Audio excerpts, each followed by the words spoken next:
Hola, ¿qué tal? Buenas tardes. Soy la doctora Melina Gastelum Vargas. Soy académica de la Facultad de Filosofía y Letras. Yo soy física de licenciatura y vengo acá a platicarles sobre el miedo en la pandemia. Mi maestría y mi doctorado son en filosofía de las ciencias cognitivas y particularmente trabajo la cognición situada y corporizada, particularmente en eso, las experiencias temporales, emocionales y la cultura material en relación con nuestras formas de entender y aprender el mundo.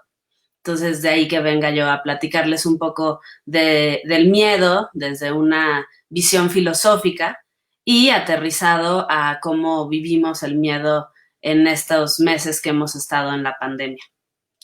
Quisiera agradecer muchísimo esta invitación a la Facultad de Medicina y quiero agradecer mucho todas las atenciones que han tenido conmigo y pues bueno, voy a empezar. Entonces, si podemos cambiar la diapositiva, por favor. Entonces, lo primero que diré es a qué vamos a llegar con este trabajo, con esta ponencia. Entonces, lo que pienso hacer es caracterizar el miedo como una categoría emocional con una naturaleza que va a involucrar muchas respuestas corporales y no va a ser una constante universal en todos los individuos. Además, voy a mostrar que a pesar de que las estructuras cerebrales son muy importantes, desde la ciencia cognitiva, en el enfoque situado y corporizado en el que yo me especializo, no debemos reducir los comportamientos a la forma de operar del cerebro, nada más, sino que hay que tomar en cuenta muchos elementos que son necesarios para entender cómo ocurren las reacciones emocionales, como el miedo, y estas son las experiencias previas, las situaciones particulares y la particular cultura en la que vivimos. Entonces argumentaré que el miedo tiene ciertas cualidades que cada individuo interpreta de maneras diferentes, con mezclas particulares que en contextos como esta epidemia surten efectos diversos a través de un concepto que voy a explicar que se llaman sesgos cognitivos y veremos algunos ejemplos. La siguiente, por favor. Entonces, vamos a empezar por cómo definimos emoción. Emoción, pues la podemos definir de distintas maneras, de acuerdo a la disciplina en la que estemos trabajando. En las ciencias cognitivas tratamos de tomar una definición que incorpora lo fisiológico, pero también vamos a incorporar algunos aspectos filosóficos. Entonces, bueno, las emociones son experiencias subjetivas de orden afectivo que surgen en respuesta a diversos estímulos y por la cual estos son valorados con el objeto de seleccionar la acción más adecuada. Entonces, también se pueden ver como experiencias híbridas, ¿no?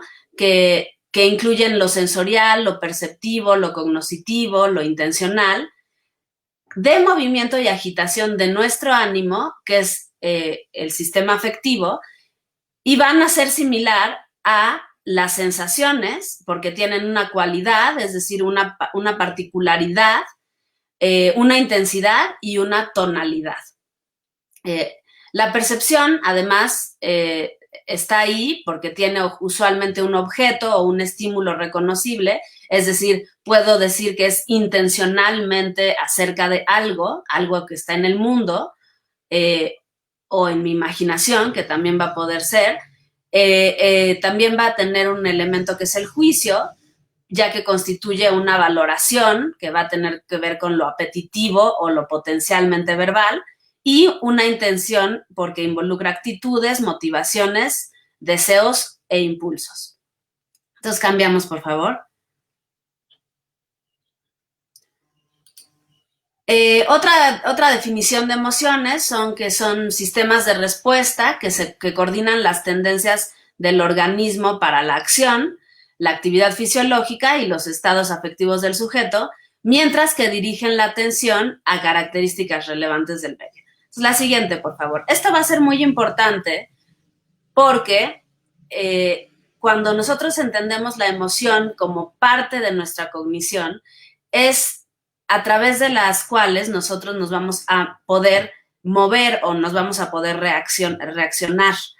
Entonces, etimológicamente, como vemos acá, la palabra emoción tiene la E, que es alejarse, luego el mover, que es la moción o motere, y entonces la emoción es el impulso a actuar o a moverse hacia afuera, ¿no? Y esto es muy interesante porque justamente desde estas posturas situadas y corporizadas, nosotros queremos entender a la percepción no como algo que ocurre solamente en el cerebro, metido como una cajita negra en el cerebro, sino que todo se da a través de un ciclo de percepción y acción. Entonces las emociones, en este sentido, van a tener una parte fundamental de cómo es que y para qué nos movemos en el mundo, qué nos impulsa a actuar y a movernos y a percibir. Entonces, es algo que está completamente mezclado en cualquier momento de nuestro actuar, de nuestro ser, ¿no? La siguiente, por favor. Entonces, bueno, en la psicobiología de la emoción ha habido varias teorías. Hasta a la izquierda en esta imagen vemos el punto de vista del sentido común, que tiene que ver con cómo explicamos las respuestas ante una emoción, ¿no? En este caso ya nos podemos ir perfilando hacia el miedo. Entonces, por ejemplo, en el punto de vista del sentido común, nosotros percibimos un oso, sentimos miedo y entonces tenemos una respuesta fisiológica. James Lange hizo unos experimentos en donde vio que él entendía más al revés, ¿no? Que percibíamos un oso, teníamos una respuesta fisiológica, es decir, el cuerpo actuaba inmediatamente y luego teníamos la sensación de miedo. Luego, otro grupo de científicos, el llamado de punto de vista Cannon-Barth, lo que va a decir es que percibimos el oso y ocurren las dos cosas al mismo tiempo. Tenemos una respuesta fisiológica y sentimos el miedo exactamente al mismo tiempo.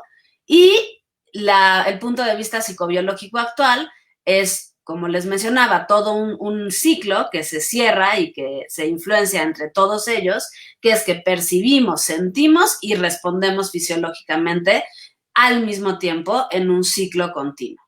La siguiente, por favor. Entonces, uno de los grandes estudiosos de las emociones es Antonio Damasio y tiene este libro maravilloso que se llama En busca de Spinoza, en donde va a plantear que existen distintos tipos de emociones. Él les llama emociones basales, que van a ser la influencia de procesos metabólicos, reflejos y regulatorios, como el entusiasmo y el desánimo hacia alguna situación que estemos viviendo. Luego van a estar las emociones primarias, que van a estar aquí la ira, el miedo, la tristeza, la sorpresa, el disgusto y la alegría, y se comparten en todas las sociedades humanas. Y luego van a estar las llamadas emociones sociales, que van a tener que ver con la simpatía, la vergüenza, la culpa, el orgullo, los celos, la envidia, la admiración y el desprecio. Y Damasio va a decir que las emociones juegan un papel central en la vida racional. La siguiente, por favor. Entonces Damasio va a decir esta última frase que decía, de que juegan las emociones un papel central en la vida racional a través de la somatización que nosotros hacemos de ellas. Entonces, para ello, él va a proponer la hipótesis del marcador somático, ya en 1996, en un libro también increíble que recomiendo muchísimo, que se llama El error de Descartes. Y en este libro él va a explicar exactamente y con mucho detalle esta hipótesis, pero la podríamos resumir así.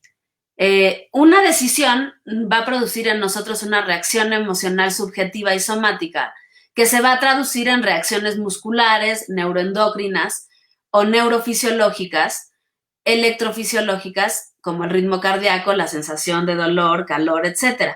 Y esta respuesta se va a asociar con una consecuencia.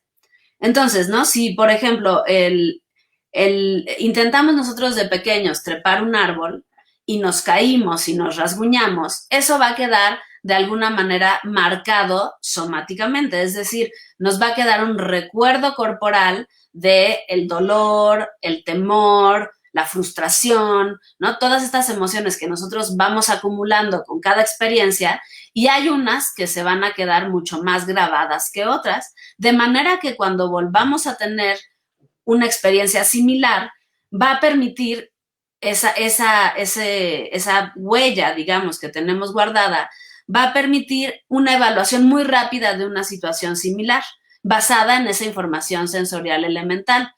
Y se va a desplegar entonces una sensación de agrado o desagrado. La siguiente, por favor.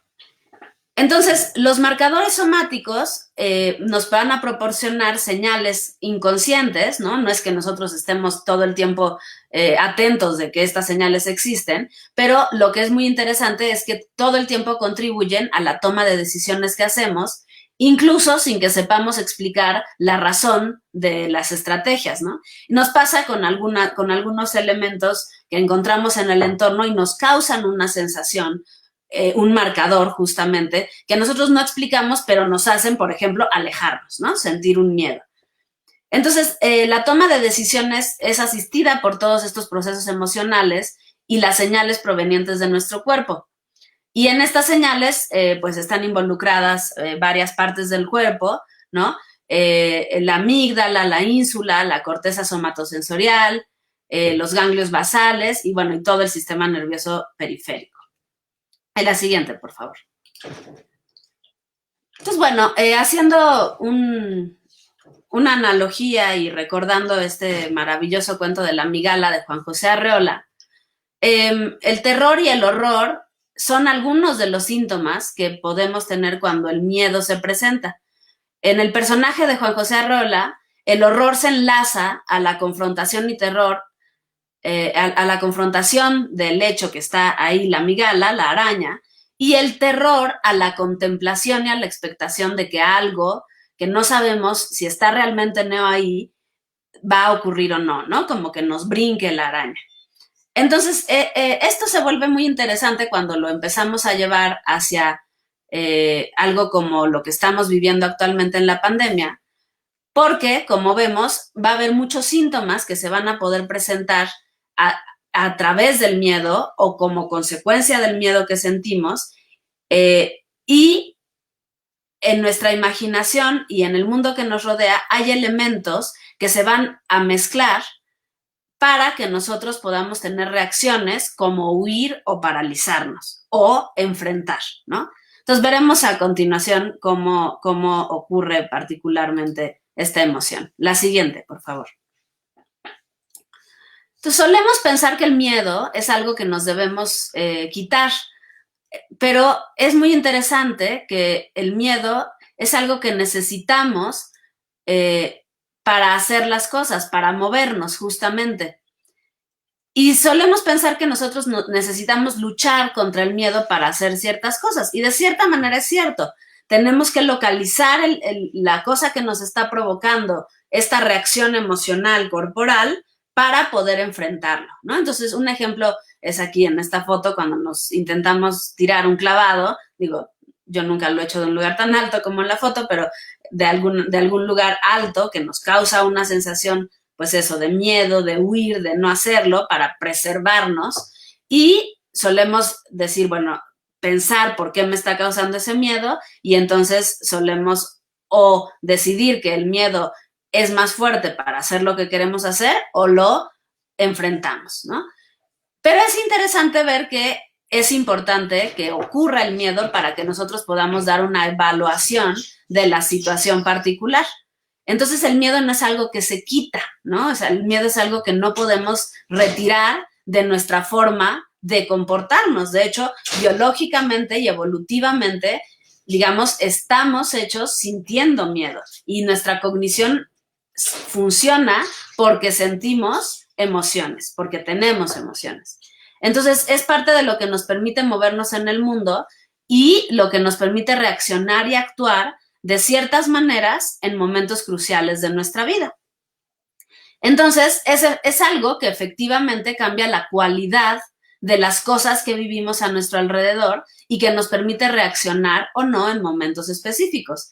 Y esas cualidades se vuelven completamente subjetivas. Y esto también lo vuelve muy interesante porque podemos estar parados en el mismo lugar para tirarnos un clavado y la persona que está a nuestro lado puede no sentir ningún miedo, ¿no? Sino que puede sentir, por ejemplo, una fascinación o una alegría. Y eso va a depender mucho, pues, de la subjetividad y de las experiencias previas que hemos tenido.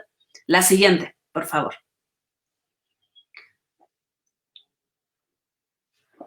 Entonces, una de las personas que definieron el miedo como una emoción primaria fue Charles Darwin en un libro también maravilloso que se llama La expresión de las emociones en los animales y el hombre, que escribió en 1872, ¿no? Entonces, además de haber escrito El origen de las especies, Darwin escribe este otro maravilloso libro que actualmente en los estudios de las emociones se ha retomado mucho. La siguiente, por favor. Lo que plantea Darwin es que las 6 emociones básicas son justamente estas que vemos aquí con estas caras, que no son muy claras: la alegría, el disgusto, la ira, el miedo, la sorpresa y la tristeza. La siguiente, por favor. Entonces, Darwin justamente va a explicar estas emociones básicas como acciones, él directamente las ve como acciones debidas a la constitución del sistema nervioso, que son independientes de la voluntad y en cierta medida también del hábito, en las cuales se pueden encontrar patrones generales de gestos corporales identificables. Entonces ya también apuntaba mucho hacia esta idea que después desarrolló muchos años después Damasio. Entonces, para Darwin en particular, el miedo es una emoción necesaria, como lo decíamos ahora, y con un papel adaptativo crucial, ya que permite que los individuos de una especie puedan reaccionar y evitar a depredadores u otras circunstancias peligrosas. La siguiente, por favor. Entonces, claro, todas las emociones van a tener un rango normal y pueden llegar a un extremo, ¿no? Entonces, aquí vemos una tablita: la tristeza puede derivar en depresión, la ira en agresión sin provocación, el placer en adicción, el miedo en ansiedad, en pánico o en fobias, y la preocupación en desórdenes de ansiedad. La siguiente, por favor. Entonces, con esta idea, vamos a ver un poco la historia de cómo se ha estudiado la búsqueda de localizar el miedo en el cerebro, que como ya adelanté, va a ser una postura que yo no voy a compartir, pero es importante ver la historia de cómo se ha tratado de encontrar dónde reside el miedo en el cerebro desde hace varias décadas. Entonces, la primera vez que la amígdala, que es un grupo de núcleos que se encuentran en el lóbulo temporal profundo, se asoció al miedo fue en 1930, cuando 2 científicos llamados Henry Kluver y Paul Bucy removieron los lóbulos temporales de unos Macacus rhesus. La siguiente, por favor.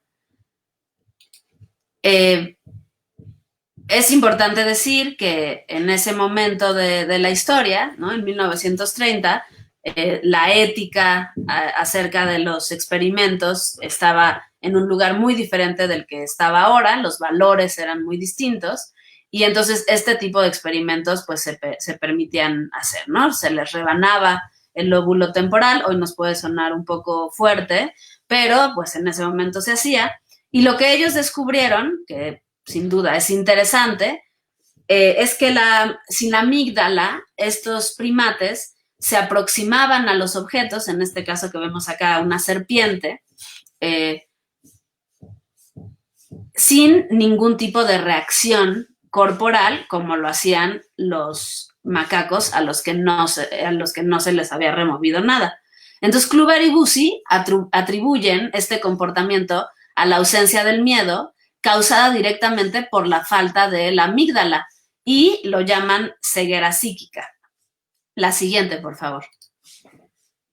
Tiempo después, Joseph Ledoux va a plantear, ya en 1994, en un libro llamado El cerebro emocional, que también es muy recomendable, una hipótesis que va a explicar el miedo como un conjunto de respuestas psicológicas y corporales que ocurren de manera universal en una ruta que se activa cuando nuestro cuerpo debe reaccionar a un estímulo dado. Entonces aquí vemos la serpiente, ¿no? La persona caminando se encuentra la serpiente, la observa y vemos acá dos flechas, ¿no? Una azul que va hacia el tálamo y otra que va directamente hacia el cuerpo, la verde que está bajando. Podemos cambiar, por favor, a la siguiente. Entonces, Joseph Ledoux va a plantear que los estímulos sensoriales desembocan en dos rutas. La ruta talámica, que es el tálamo y la amígdala, que activan rápidamente una respuesta emocional de tipo acercarse o alejarse, y está basada en las informaciones sensoriales elementales sin identificación consciente del objeto inductor. Y luego, esta es la ruta que veíamos en verde ahorita, que iba directamente hacia el cuerpo. Y luego vamos a tener la ruta neocortical, que va vía a la amígdala y a la corteza, que es detonante de reacciones emocionales más complejas, más diferenciadas, más lentas, más conscientes, podríamos decir, y está basada en informaciones más integradas, ¿no? No son tan inmediatas. La siguiente, por favor. Entonces, la activación de la amígdala es algo que sin duda va a tener que ver con estas dos rutas, y se va a dar por parte de inputs de la corteza, y va a ser una reacción consciente con la noción clásica, consistente, perdón, con la noción clásica de que el procesamiento es postcognitivo. Es decir, en las primeras diapositivas que veíamos, una de las primeras intuiciones era que cuando sentíamos miedo, primero teníamos miedo y luego reaccionábamos. Y entonces aquí se están marcando las dos rutas, ¿no? Que hay una ruta que nos lleva a tener una cognición, digamos, distinta, más integrada, más abstracta de lo que sentimos, y otra que nos hace actuar directamente con el proceso emocional y es preconsciente y precognitivo, en el sentido de que no necesitamos estar atentos de lo que sentimos en ese momento, es decir, nombrarlo, por ejemplo, miedo, para que nosotros nos echemos a correr, por ejemplo, ¿no? Ante la serpiente. La siguiente, por favor. Entonces, como suele ocurrir en los casos médicos muy interesantes, hay una enfermedad llamada la enfermedad Urbach-Wiet, que justamente es una enfermedad degenerativa en la que la amígdala se va perdiendo. Y justamente va a haber un caso muy interesante de un paciente llamado SM, que es la imagen que tenemos a la derecha, en la que no tiene, o si ustedes se fijan aquí hay un hueco, va desapareciendo su amígdala. La siguiente, por favor. Entonces, este caso del paciente SM deja pocas dudas de que son las amígdalas, en el caso humano también, las estructuras cerebrales que están involucradas en la sensación del miedo.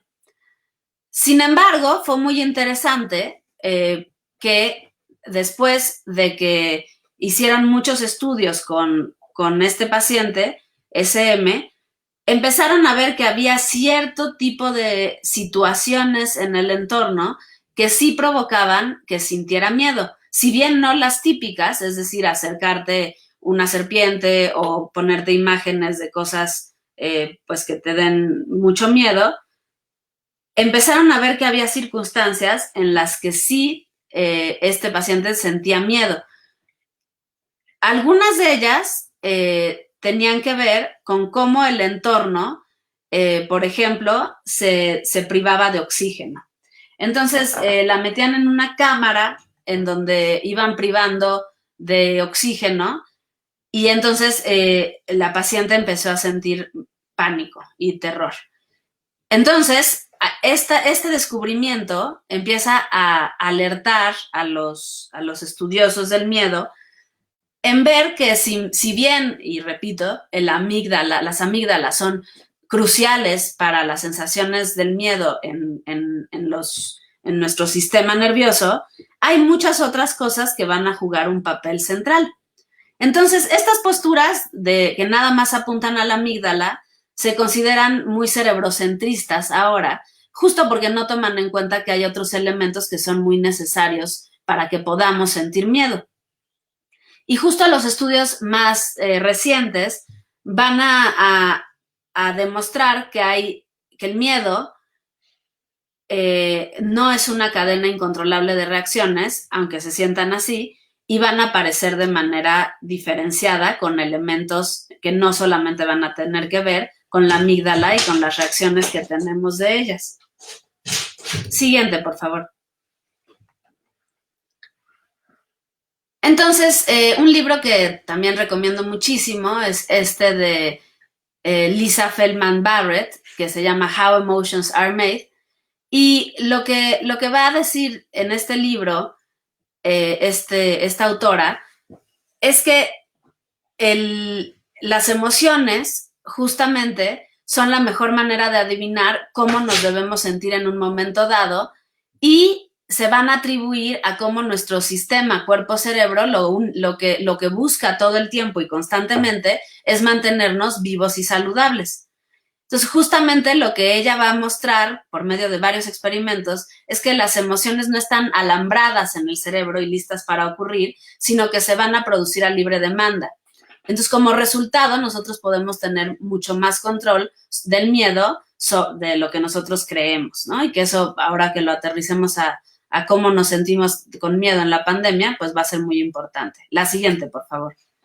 Entonces, lo que Barrett va a decir es que hay tres componentes principales que están todo el tiempo en nosotros: nuestro cuerpo, nuestro entorno y nuestras experiencias pasadas.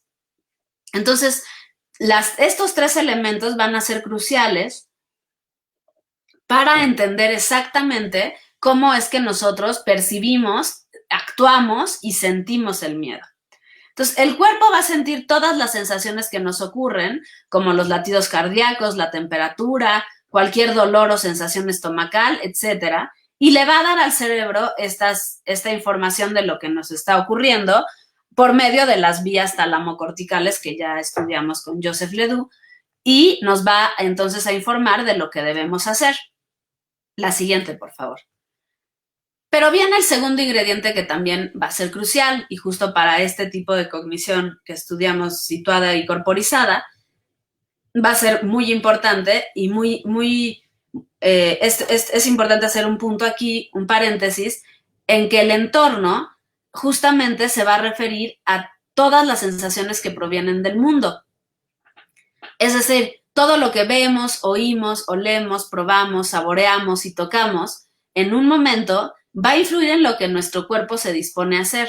Entonces, las señales que obtenemos nos van a dar un sentido para actuar al momento siguiente y a su vez eso va a influir en nuestras emociones. Entonces, el entorno, de hecho, se va a volver en ese momento parte integral, constitutiva, como nos gusta decir a los filósofos, de la emoción que estamos teniendo. Si no existiera ese entorno, no podríamos tener esa emoción. Entonces, en ese preciso momento, el sistema lo debemos de ver como un todo, como a la gente imbuido o situado, encarnado en ese particular entorno que nos hace sentir una emoción dada, en este caso, el miedo. Siguiente, por favor. Y por último, el tercer elemento que van a ser nuestras experiencias pasadas, en donde lo engarzamos justamente a lo que veíamos anteriormente de los marcadores somáticos, ¿no? Que esto va a ser un factor crucial para la manera en la que predecimos con nuestro cuerpo y nuestro cerebro.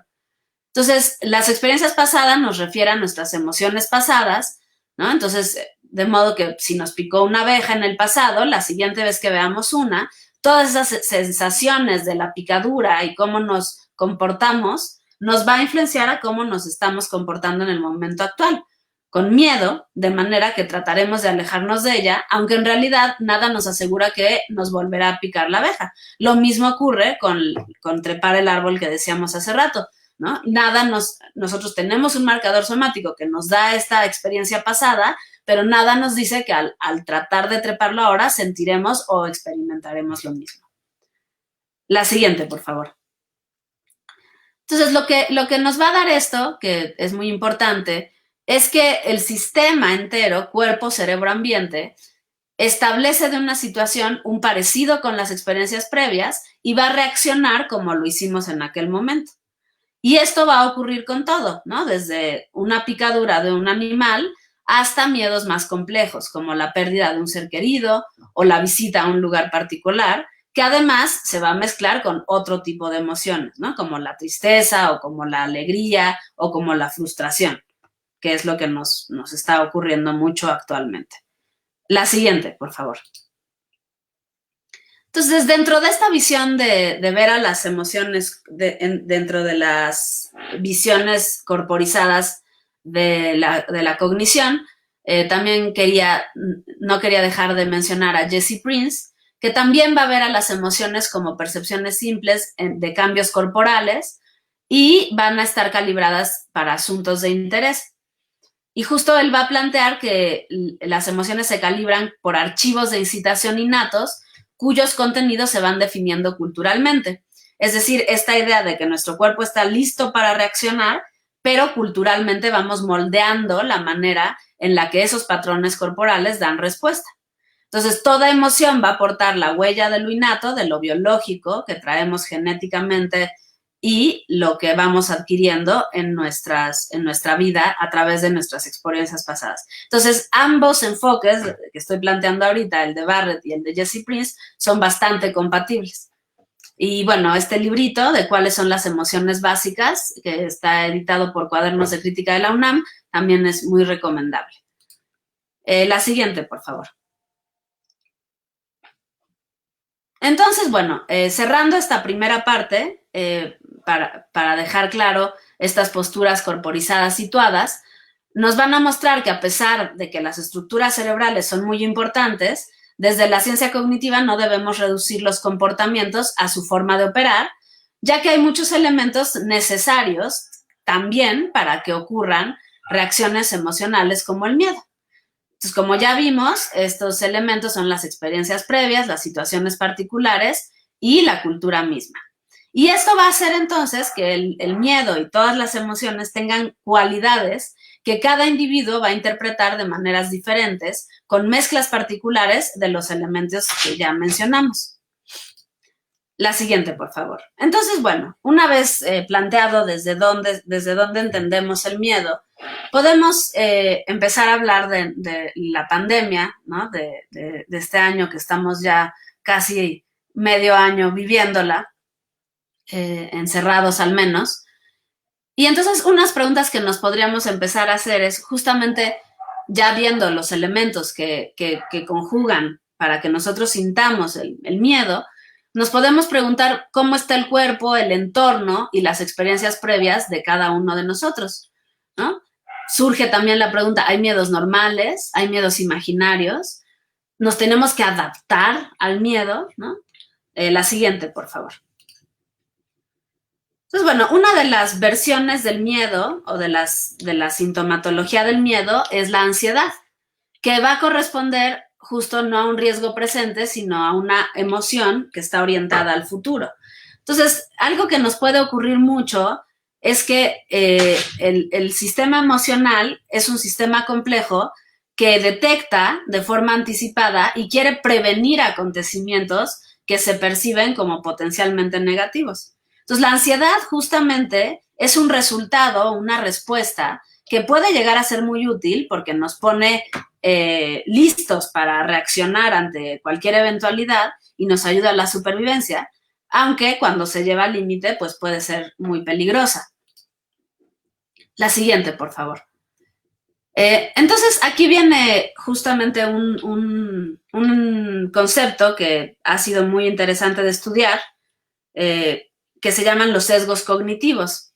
Entonces, justamente un sesgo cognitivo es un efecto psicológico que va a producir una desviación en el procesamiento mental, lo que va a llevar a una distorsión o a una evaluación o un juicio inexacto o una interpretación ilógica, y lo pongo entre comillas justamente porque más bien va a ser muy lógica, pero le llamamos ilógico porque parece que está basado en cosas que no conocemos, y se va a dar sobre la base de una interpretación de información, aunque los datos no parezcan lógicos o no estén relacionados entre sí. Y hay efectos muy diversos a través de los sesgos cognitivos que van a hacer que a través de esos sesgos se filtren nuestras emociones y se distorsionen. Entonces ahora lo vamos a explicar mejor. La siguiente, por favor. Entonces justamente lo que va a provocar un sesgo cognitivo es que cuando yo sienta miedo, por ejemplo, se vaya filtrando por una reacción psicológica que yo voy afianzando en mí y que va a dar que es cada vez que sienta miedo se refuerce una sensación que me provoca a mí, por ejemplo, ansiedad, ¿no? Entonces, en la pandemia nos puede ocurrir que abrimos el periódico y leemos, pues, cuántos muertos hay a nivel mundial, cuántos muertos hay en México, cuántos muertos hay en nuestra ciudad, cuántos infectados hay. Y todo esto es información sensorial, perceptual, que nos genera miedo, es parte de nuestro entorno. Y esto va haciendo que nosotros tengamos un nivel de estrés que vaya subiendo y que la ansiedad también vaya subiendo y entonces vayamos llevando toda esta información a la catastrofización, ¿no? Entonces, ese es un sesgo cognitivo, el volver la información siempre algo catastrófico. Entonces, es una operación mental que ocurre muy rápidamente y ante una situación ambigua se tiende a asumir la opción negativa, ¿no? Por eso todo lo catastrofizamos. Entonces, como el pensamiento elaborado es influenciado por nuestras experiencias y aprendizajes, no está exento de que tengamos errores, ¿no? Entonces, por ejemplo, por haber vivido una serie de situaciones que pusieron en riesgo la salud de personas próximas, creemos que en esta pandemia actual será sumamente desgraciada para nosotros, ¿no? Entonces, si hemos vivido situaciones en las que la salud es un tema muy importante en nuestra familia, esta pandemia nos refuerza la idea de que tenemos que tener mucho miedo porque en nuestra familia hay mucha gente que se ha enfermado, ¿no? Y eso nos lleva entonces a tener un filtro y llevarnos hacia lo negativo. Entonces, justamente si nuestros sesgos se catastrofizan, es posible que los estímulos que activan al sistema de peligro sean confirmados como catastróficos en nuestros pensamientos, aunque ya caímos en una cadena que no necesariamente está reaccionando a evidencia cierta o real, sino que estamos nosotros metiendo un sesgo que ya no me permite ver la información como objetiva. La siguiente, por favor. Entonces, las respuestas con emociones sociales, hay una colega de la UNAM llamada Alice Poma, hizo esta tablita que son algunas respuestas sociales a la pandemia de COVID, que podemos ver justamente que son estas categorías que se ven acá, son sesgos, ¿no? Entonces, por ejemplo, podemos tener la negación absoluta, que es esta idea que mucha gente ha tenido y que ha reportado de no creer que existe el virus, por ejemplo, ¿no? O negar los riesgos. Entonces, la amenaza va a residir en las consecuencias de la pandemia en la economía y nosotros lo que estamos viendo es que estamos diciendo que los riesgos no van a estar ahí. Hay una negación de que va a haber, de hecho, consecuencias a raíz de los síntomas de la pandemia. Luego vamos a tener el cinismo, que también va a tener que ver con enfrentar la información de una manera que nos burlemos, ¿no? Que no creamos que, por ejemplo, hay gente que se está muriendo y que digamos, bueno, pues si ya todos nos vamos a morir, pues da lo mismo, ¿no? Eso sería una reacción cínica.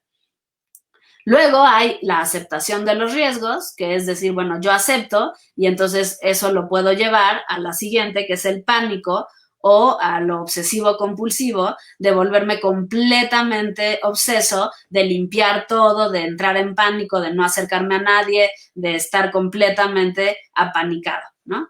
Luego puede haber un sesgo que es la responsabilidad, que ya vamos hacia un valor más altruista, que va a tener que ver con tener visión de la vulnerabilidad individual y colectiva y actuar con respecto a ello. Y otro sesgo que puede ser la solidaridad, ¿no? Que son más altruistas y biosféricos y están pensando justamente en las consecuencias de la pandemia en la vida humana y no humana.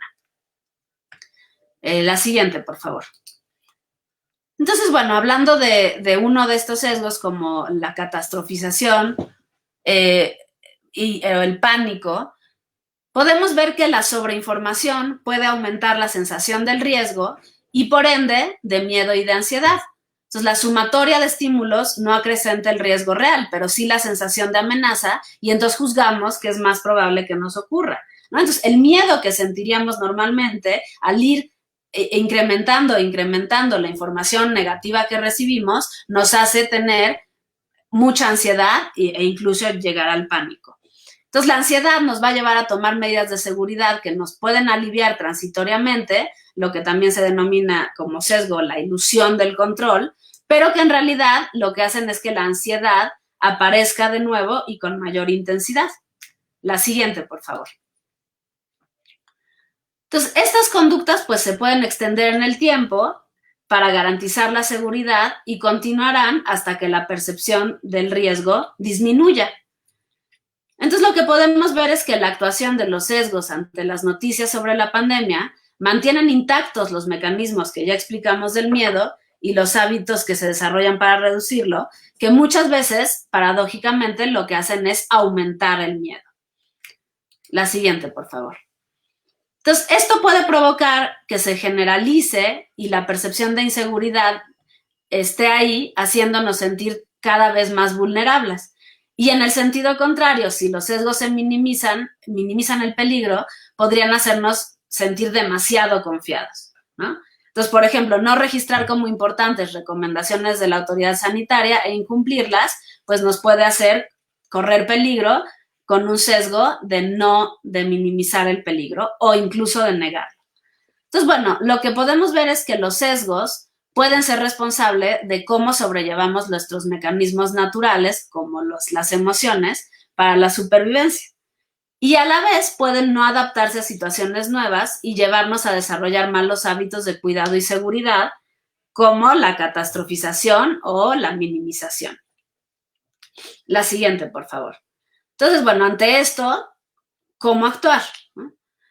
Entonces, justamente mi punto de vista es que en este contexto debemos actuar con responsabilidad, tranquilidad y precisión y debemos evitar la sobreinformación que puede aumentar esta sensación de riesgo y por ende de miedo y de ansiedad, ¿no? Entonces, la sumatoria de estímulos, como veíamos, del entorno, en realidad no acrecenta el riesgo, pero sí nuestra sensación de amenaza y entonces juzgamos más probable que algo malo nos ocurra. Entonces, además, la ansiedad nos lleva a tomar medidas de seguridad que nos alivian muy transitoriamente, lo que ya mencioné de la ilusión de control, pero que en realidad lo que están haciendo es reforzar este sentido de ansiedad. ¿No? Siguiente, por favor. Ya para ir cerrando, vemos aquí un ejemplo, por ejemplo, de los ataques de ansiedad versus los síntomas del COVID-19, ¿no? Entonces, por ejemplo, las personas con trastorno de ansiedad tienen por lo menos 4 de los siguientes síntomas durante un ataque de pánico, ¿no? Que los ataques de pánico pues son algo muy serio y muy profundo que nos puede ocurrir y pueden ocurrir estos síntomas, ¿no? Molestia o dolor torácico, mareo o sensación de desmayo, miedo a morir, miedo a perder control o de muerte inminente, sensación de asfixia, sentimientos de separación, sentimientos de irrealidad, náuseas y malestar estomacal, entumecimiento y hormigueo en las manos, pies o cara, palpitaciones, sensación de dificultad para respirar o sofocación, sudoración y temblor. Entonces, como ven, varios de estos síntomas son síntomas del COVID. Entonces, aquí es un claro ejemplo de cómo un sesgo de ansiedad o de catastrofización nos puede llevar incluso a somatizar algo que es la fuente de nuestro miedo, que es enfermarnos y llevarnos a un ciclo que nos puede hacer mucho daño y caer en niveles de estrés muy fuertes. Entonces, una de las medidas que podríamos tomar es justamente conocer nuestro cuerpo, entender que estamos en una situación de estrés y de miedo y comprender la información que se nos está dando, sobre todo pues de las fuentes más expertas. Entonces, la siguiente, por favor. Por último, decir que toda esta información pues está, como decíamos, relacionada con el entorno social. Entonces nosotros estamos muy influidos por los demás y estamos finamente sintonizados para monitorear lo que los otros hacen. Entonces, de hecho, la mayoría de nosotros usamos lo que hacen otras personas como atajo mental para decidir cuál sería nuestro comportamiento apropiado cuando no estamos seguros de algo. Y eso nos hace tener un mecanismo de decisión simple. Entonces también esto es algo que debemos observar, ¿no? Este es un sesgo, es un sesgo de actuar como actúa el otro. Entonces muchas veces tenemos que parar y ver lo que está haciendo el otro y por qué lo está haciendo en vez de simplemente seguirlo, que es algo que nos pasa naturalmente porque somos seres muy gregarios. Entonces, ¿no? Entonces, por ejemplo, si vemos a una persona con una actitud muy precautoria, inclusive en, en desmedro de su comunidad, como por ejemplo a copiar más papel de baño del que debería, la reacción más natural es hacer lo mismo y entonces eso va a hacer que otro haga lo mismo y entramos en un círculo vicioso y en un problema que va a atacar a toda la comunidad. Entonces, la que sigue, por favor. Entonces, bueno, para cerrar, diríamos que hay que asumir que el miedo está ahí y no podemos negar que el miedo está y que, como ya vimos, es parte natural de nosotros y lo necesitamos. Y por eso, toda la información justa es el primer gran antídoto para sobrellevar en esta pandemia el comportamiento de ansiedad de pánico, ¿no? O sea, la información exacta y de preferencia de fuentes confiables y expertas. Y pues debemos enfocar nuestra atención en la información experta, ya que así podemos ayudarnos a reducir los riesgos reales y protegernos y tener conciencia que hacer de más no trae mayores beneficios y que por supuesto no hacer lo que hay que hacer también trae consecuencias muy negativas, tanto para nosotros como para los demás. Y eso sería todo. La siguiente, por favor. Muchas gracias.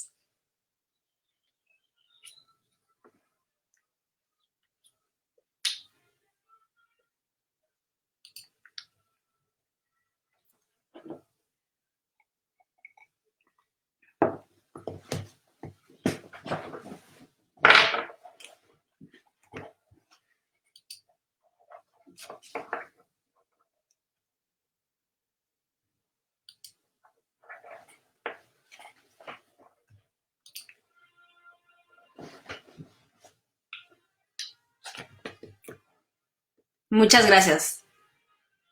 Cualquier pregunta que tengan, acá estoy.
Yolanda Franco me dice gracias, Melina, por excelente charla. Muchísimas gracias.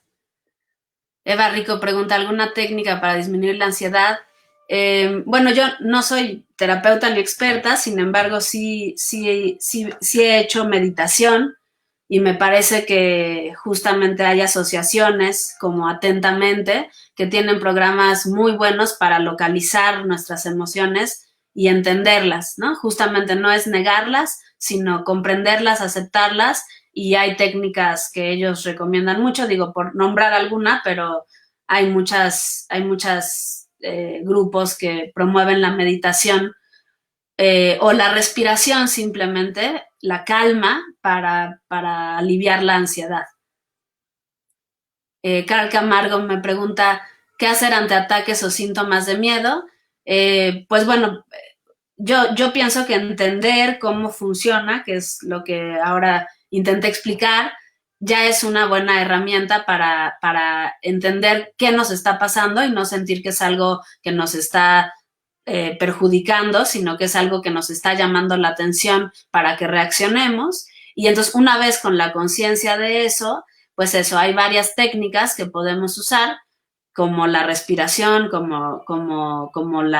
el acostarnos, por ejemplo, y tratar de pensar, poner en orden las ideas, poner en orden las propias emociones, ¿no? A veces hacer diarios de qué emociones sentimos todos los días. Hay como muchas técnicas que los psicólogos yo he visto que tienen, ¿no? Yo no soy experta en terapias, pero es lo que he leído. Victoria Montes dice, los casos de negación, ese podría considerar un mecanismo de defensa en poblaciones rurales para evitar la aceptación y responsabilidad de la pandemia. Sí, me parece que más bien este sesgo de la negación muchas veces tiene que ver justo con experiencias previas y con una falta de información, ¿no? Entonces, yo justo creo que en muchas poblaciones lo que ocurre es que hay mucha desconfianza de la información que se recibe y entonces es mejor la negación de lo que se está leyendo y se prefiere entonces vivir como si nada. Entonces, yo creo que tiene mucho más que ver con falta de información de cómo es que se está propagando y cómo funciona pues este virus, ¿no? El COVID. Marco Jiménez pregunta, ¿qué herramientas se tendrían que desarrollar para ser resiliente al miedo? Pues sí, yo diría que para usar el miedo en nuestro mejor beneficio, que de hecho es para lo que biológicamente está, digamos, hecho, ¿no? Me parece que las herramientas, yo creo que cuando uno tiene el conocimiento, esa es una gran herramienta, ¿no? La herramienta de conocer lo que nos ocurre y de poder entender por qué estamos reaccionando así, ¿no? Entonces, por ejemplo, cuando empezamos a sentir miedo y sentimos palpitaciones en el corazón, comprender que es una respuesta normal, que no es algo raro que nos esté pasando, que le pasa a todo el mundo, y eso nos puede evitar caer en ataques de pánico, por ejemplo, ¿no? Claro, se requieren mucho trabajo muy interno, personal, para poder reconocer todos los elementos que influyen en el miedo, ¿no? Como mencionaba, qué en el entorno nos está causando miedo, ¿no?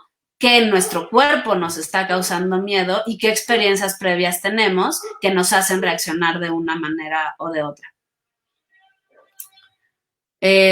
Cuando tenemos a una persona con esos síntomas del miedo, pero niega a tener miedo, ¿cómo podemos apoyarlo?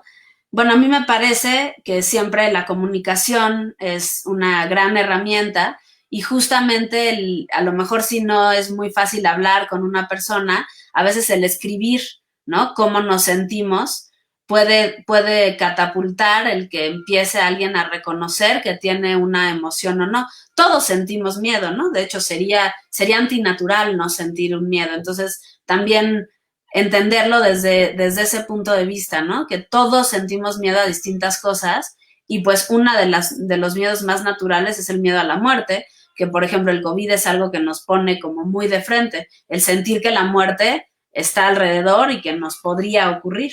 Entonces, ya solo aceptar eso, yo creo que es como un gran paso para poderle decir a alguien, está bien que sientas miedo, ¿no? No te hace sentir, no te hace más débil ni nada, ¿no? Sino todo lo contrario, te hace una persona que reconoce quién es y cómo se está comportando.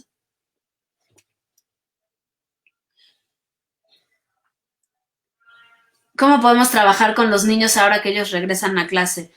Pues creo que pasa un poco lo mismo. Siento que los niños son mucho más abiertos a expresar sus emociones. Entonces me parece a mí muy interesante decirles a los niños, preguntarles directamente cómo se sienten y explicarles que ellos son de alguna manera una población que no es tan vulnerable ante el virus, pero que se tienen que cuidar, que es importante que se cuiden justo también porque pueden ser vectores de contagio y dejarlos expresarlo, ¿no? Y dejar que expresar que a lo mejor ahora les está dando miedo acercarse a la gente porque les estamos enseñando a que no se debe hacer. Y entonces explicarles que ojalá sea una cosa pasajera y que en un año probablemente ya no estemos en esto. Ojalá, ¿no? Que en un año ya no estemos en esto. De los casos de negación, ese podría considerar un mecanismo de defensa en... esta ya la contestamos.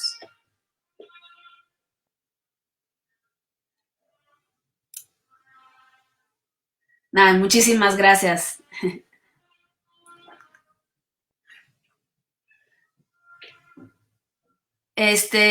Bueno, tengo una página que es, si ustedes ponen en cualquier buscador mi nombre, aparece la página de academia y ahora mismo justo tengo ahí un par de articulitos sobre el miedo, tengo uno en la revista de la Universidad Nacional, pero ahora mismo estoy preparando uno que subiré ahí en cuanto esté listo. Yo espero que esté en el siguiente mes, esté listo, justo sobre el miedo y la pandemia. Muchas gracias.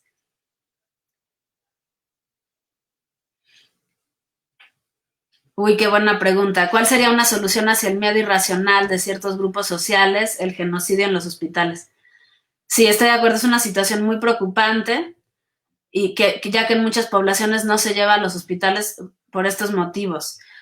Sí, a mí, qué bueno, gracias por tu pregunta, Victoria. Eh, yo soy muy partidaria de la información y de la buena información. Justo creo que estos miedos irracionales tienen que ver con la mala información. Entonces, bueno, yo creo que en nuestro país hace mucha falta un buen sistema de comunicación científica y mucha gente en el posgrado en donde yo estoy lucha fuertemente por ello. Hay una página del Instituto de Nucleares que pueden consultar que se llama Contar historias en el COVID-19, que tiene justamente varias historias como la que menciona Victoria, en la que se ve que la información que se usa es falsa, pero bueno, es un problema muy complicado, ¿no? Porque sin duda no es que uno pueda meterse y decir, ay, esta información está mal y que todo el mundo te haga caso, sino que se requiere pues un trabajo pues más profundo y también en nuestros niños, para que eso no ocurra cuando ellos crezcan, pues un trabajo de educación constante y de saber distinguir, ¿no? La buena información de la mala información.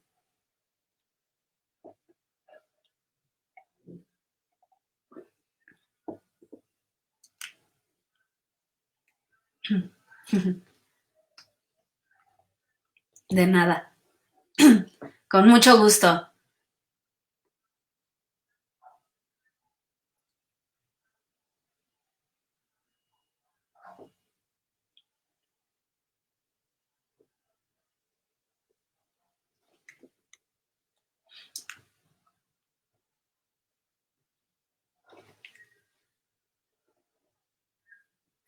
Buenas tardes, tu enfoque es desde la filosofía. Sí, este enfoque que planteo es un enfoque desde la filosofía de las ciencias cognitivas, que es en lo que yo me especialicé en el doctorado, y justamente es una visión que toma en cuenta todos los desarrollos biológicos y neurofisiológicos, pero desde una postura que toma en cuenta a la gente, siempre centrado en un entorno social, material y cultural natural, ¿no? Es decir, un entorno en todo el sentido que tiene todo lo que vivimos a nuestro alrededor y que nuestros comportamientos y nuestros procesos cognitivos solo se pueden dar a raíz de estar metidos en entornos particulares.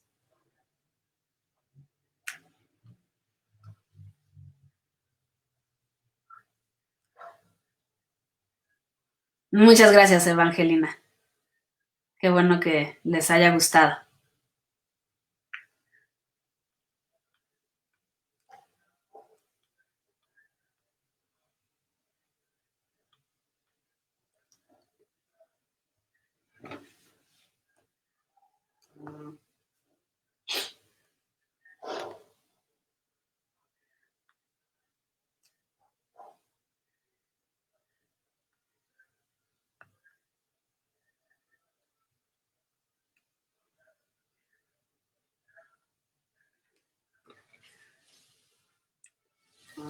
Sí.